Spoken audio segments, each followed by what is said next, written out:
Nagtatalaga ang National Capital Region Police Office ng kabuuang 2,550 na pulis sa iba't ibang lugar sa Metro Manila upang matiyak ang kaligtasan at kaayusan sa nakatakdang Black Rally Protest ngayong darating na Biyernes, September 12, 2025. Ayon kay Police Major General Anthony Aberin, Regional Director ng NCRPO, handa ang kapulisan sa pagpapatupad ng mga kaukulang hakbang upang mapanatili ang kaayusan at maiwasan ang anumang hindi kanais-nais na insidente sa araw ng protesta.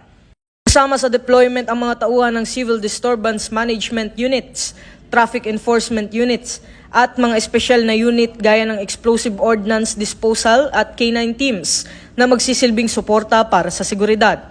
Nakipag-ugnayan na rin ang NCRPO sa mga lokal na pamahalaan at iba pang ahensya upang matiyak ang maayos na daloy ng trapiko at seguridad sa paligid ng mga pagtitipon. Nananawagan naman si Police Major General Aberin sa mga lalahok sa protesta na makipagtulungan sa mga otoridad, sumunod sa itinakdang panuntunan at pairalin ng disiplina para sa ligtas at mapayapang pagkilos.